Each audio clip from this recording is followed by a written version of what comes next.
की अप्सराएं भी अपना अपना पराक्रम दिखा चुकी, परंतु नारद की समाधि नहीं छुड़ा सकी।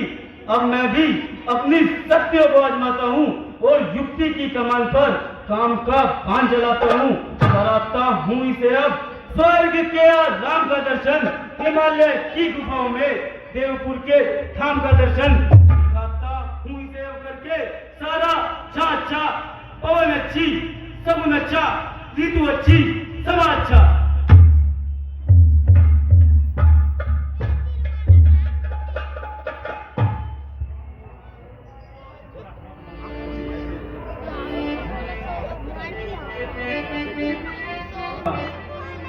क्षमा ऋषिराज क्षमा। है कौन? कामदेव? उठो कामदेव, आखिर तुम किस बात की क्षमा मांग रहे हो?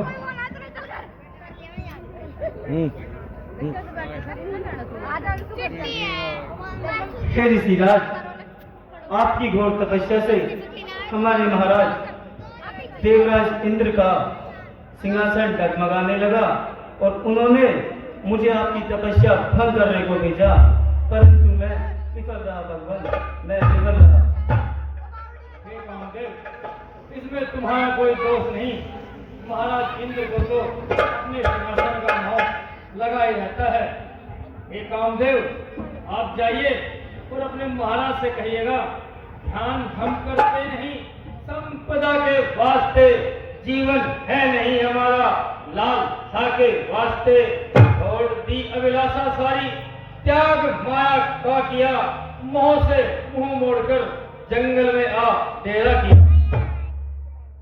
हे कामदेव, आप जाइए। ऋषिराज, आपने मुझे क्षमा तो किया ना? हाँ कामदेव, आप जाइए।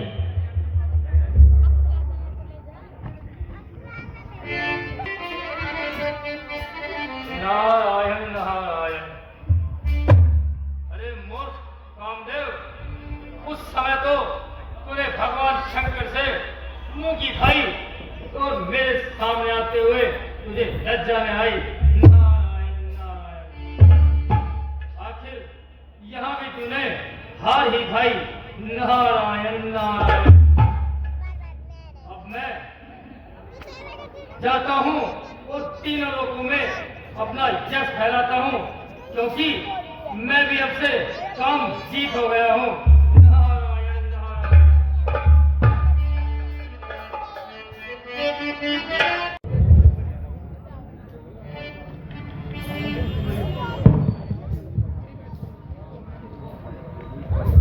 हेलो,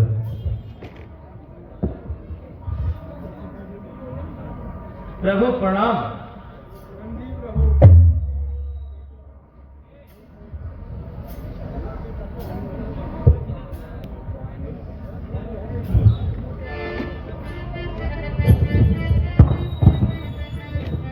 कहिए प्रभु, आनंद से तो हैं?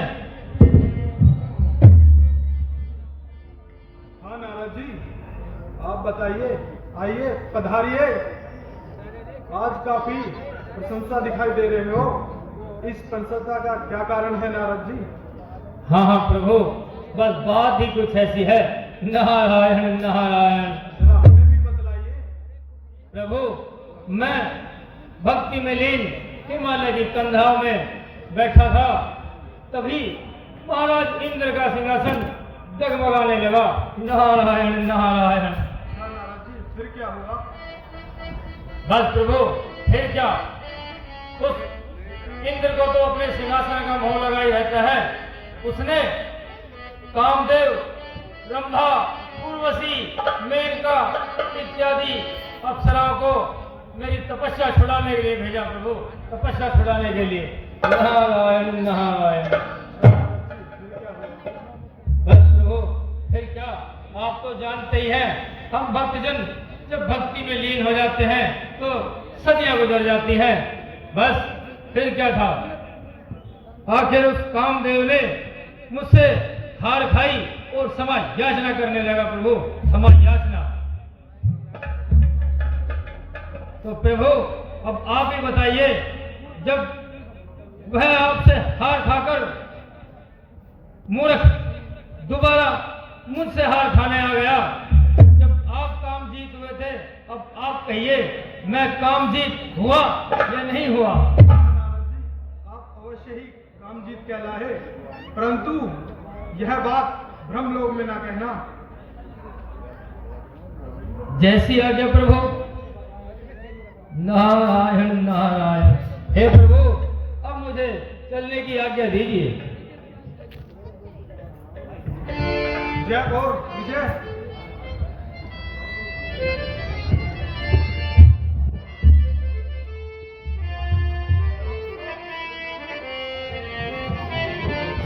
मुझे लगता है आज्ञा प्रभु। नारद जी को घमंड हो गया।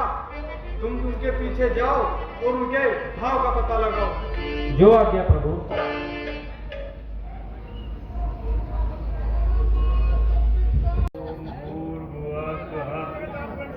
तत्सवितुर्वरेण्यं भर्गो देवस्य धीमहि धियो यो न प्रचोदयात्। ओम पितामह के चरणों में नारद का प्रणाम स्वीकार हो। चिरंजीव हो पुत्र, कहो पुत्र, आज तो बड़े ही प्रसन्नचित मुद्रा में दिखाई दे रहे हो। आखिर इसका क्या कारण है? हे पितामह, बस आज तो घटना कोई विचित्र ही घट गई जिससे मन बड़ा प्रसन्न है। यदि आप भी सुनेंगे तो आप भी अति प्रसन्न होंगे। नारायण नारायण। अच्छा, ऐसी बात है तो पुत्र सुनाइए।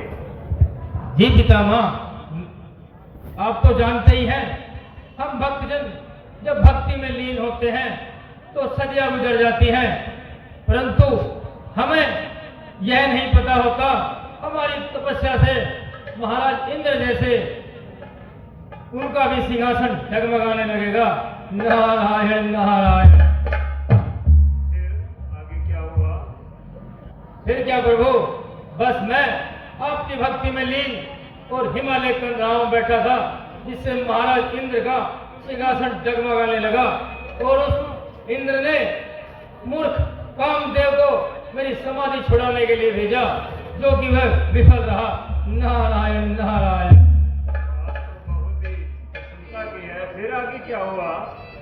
बस प्रभु, फिर क्या था आप तो जानते ही हैं, हम ऋषि मुनि लोग क्रोध अधिक नहीं करते, तो मैंने उसे क्षमा कर दिया। अब आप भी बताइए, जब भगवान शंकर ने उन पर जीत पाई थी तो वह काम जीत कहलाए थे। अब आप ही कहिए, मैं काम जीत हुआ या नहीं हुआ? हाँ, यह तो बहुत ही खुशी की बात है और आप काम जीत हुए, लेकिन इसका वर्णन विष्णु लोक में मत करना। ऐसी आज्ञा पितामह। पितामह, अब मुझे चलने की आज्ञा दीजिए। ठीक है पुत्र, चिरंजीव हो।